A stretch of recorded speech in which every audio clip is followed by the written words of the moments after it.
શિવ અને પાર્વતી લગ્ન થયા પછી કૈલાસ ભવન પર ચાલ્યા ગયા.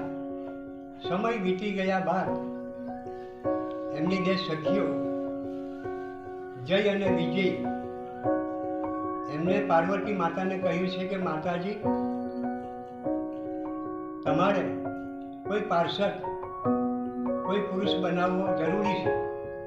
કારણ કે તમે સ્નાન કરવા જાઓ છો ત્યારે તમે અચાનક સ્નાન કરીને આવતા હોય અને કોઈ દ્વારમાં ઘૂસી જાય તો તમે કપડાહીન, એટલે એમાં તમારે લજ્જાહીન બનવું પડે. માટે શિવને તો નંદી અને ગણો પાર્ષદો હોય છે.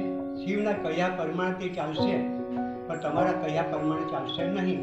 આથી પાર્વતીએ આ વાતને કંઈક ગણકારી ના અને સમય વીતી ગયા બાદ પાર્વતી સ્નાન કરીને આવી રહ્યા છે. પાર્વતી સ્નાન કરીને આવી રહ્યા છે ત્યારે ભગવાન શિવ અને ગણો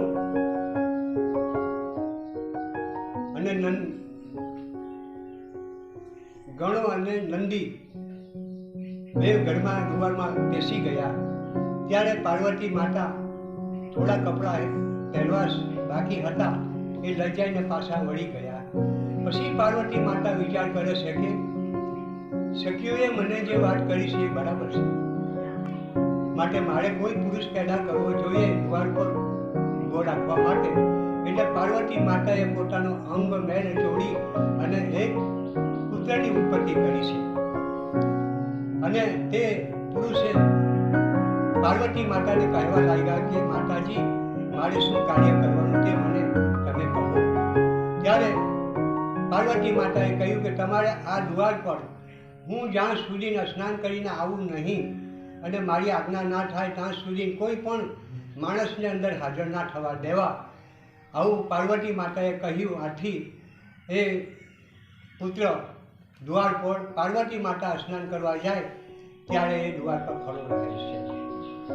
ભાગ 13.